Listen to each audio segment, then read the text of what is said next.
What is up, people? So, you're probably wondering, why in this video am I rocking a Jedi attire, a Jedi robe? I just got this, and there's a very simple reason to why a grown adult has bought a Jedi outfit. And that's because I'm feeling the Star Wars again. And it's thanks to one guy in the Star Wars franchise who we do not deserve at this point. Hayden Christensen.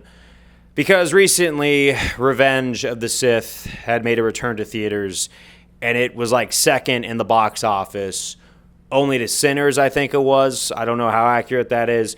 We don't really talk about movies all the time on this one. We don't talk about celebrities and everything unless there's something good to say about it. And Revenge of the Sith's re-release and the opening with Hayden Christensen coming in and greeting the audience after 20 years and giving us some of the magic. Because there's something to be said about the prequel trilogy. Is obviously it's not perfect.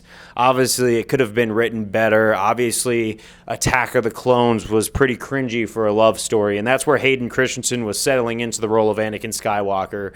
But you could tell he had come into his own in episode 3, and he actually did way better. And honestly, I know a lot of people liked to give him a lot of garbage for that. I was never on that extreme. I want to go online and type as many mean comments about Hayden Christensen, but I do remember the time when hating on Hayden Christensen was the right thing to do in the public eye, because honestly, we had not seen a true empire in entertainment until Disney comes in, buys Star Wars, the sequel trilogy comes out.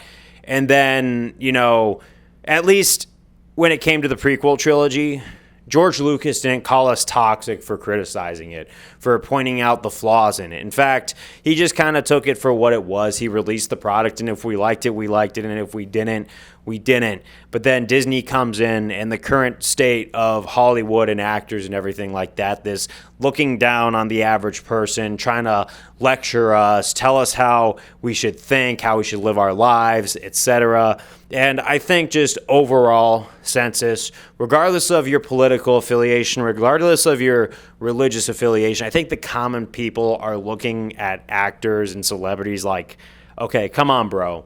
You're not, you don't live in the same world that we do. A lot of people have to live paycheck to paycheck. A lot of people are wondering if they're going to be able to pay rent the next month. The least we can do is just go to the movies and be entertained and not be lectured or, told that we owe something.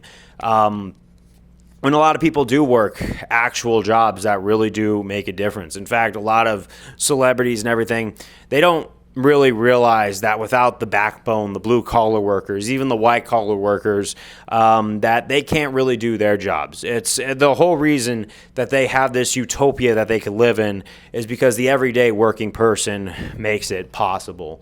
And I think we have been really looked down upon by these corporations and everything like that. Even seeing Mark Hamill kind of be held hostage by the corporate entities, along with Daisy Ridley. And I'm going to get to that in a little bit because I do want to sum up with some sequel trilogy stuff. I'm not going to badmouth anything, but I do want to show some forgiveness because with Hayden Christensen, I'm very inspired to go to the light side of the Force right now. It's amazing. The guy that plays Anakin Skywalker, a.k.a. Darth Vader, showed more Jedi qualities in real life than Mark Hamill did currently. Because, I don't hate Mark Hamill. In fact, I still love the role he's done as Luke Skywalker. I love the work and his voice acting that he's done with the Joker. But you could tell that Disney really had him by the chain, and he is on a short leash, But Hayden comes back, and I think the blacklisting, the disappearance of this guy, going and just living a secluded lifestyle, trying to live his best life and be happy away from the cameras was probably one of the best things to happen to him. Because it kind of reminds me of when I was younger. When you have doors slammed in your face, or you're told you're no longer welcome here just because you're not received properly, or you do every step that you're told and you still get hated for it, and then they slam the door in your face and you think that, hey, am I the problem here? Was I really the problem?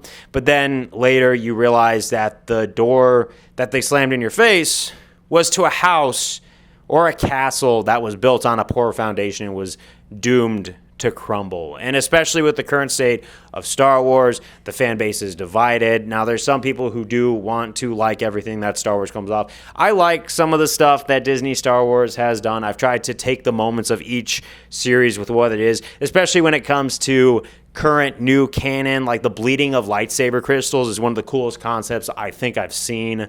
Honestly, I just don't think it outweighs. I still think Jedi Survivor and Jedi Fallen Order are one of the best storylines ever created when it comes to Star Wars extended lore. I just love those video games. Cal Kestis has honestly grown to be one of my favorite characters in his arc. I'm very curious to see how they go with it. But for the most part, especially when it comes to episodes 7 through 9 and how controversial those were, you could tell a vast majority of people have had to walk away. And myself included, I was part of a big Star Wars fan group, and they were afraid to speak out against Disney because they were trying to get in with all the big wigs, when the reality is these guys in the corporate offices, they're not looking at the normal everyday fans like they actually care about us. So, I walked away. I bowed out because I understood that Star Wars was no longer for me. But Hayden comes along and revamps that, especially with this Revenge of the Sith return. We realize, looking back, that, maybe us fans were toxic, but not in the way that Disney's trying to spin it. We're not toxic in the way where we're criticizing, but we were toxic in the way that we took Hayden Christensen for granted. And this guy comes back. Obviously, he's getting a paycheck for all the fan meetups and everything that he does, and possibly the royalties that he's getting. I don't really know what's going on over there. So maybe, hey, he probably was laughing to the bank all the way. But as questionable as a job people thought he did in those movies, you got to remember, actors are just the face. Writing, directing, all that goes in, and an actor could really suffer because of bad writing and directing. So, after all the hate he gets, I have seen no lecturing, no posturing. He is just showing up, getting on stage with Mace Windu, Samuel Jackson, and telling us, may the Force be with us, and just loving the fan base, because now I think we realize we have taken this man for granted, and he has shown more grace than any Jedi has ever done.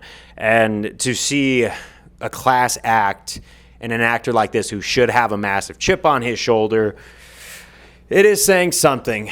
And it has actually inspired me to go back. And after I watched Revenge of the Sith, I went on Disney Plus and I watched the other, original 6 Star Wars movies, especially Return of the Jedi, which is my favorite one. I might make a video on that later just to talk about why it's my favorite. But I was just kind of thinking about the story of Darth Vader and how he returned to Anakin Skywalker at the very end, and just seeing this parallel and seeing Hayden Christensen being the guy that is kind of reviving stuff and just doing nothing but loving us fans.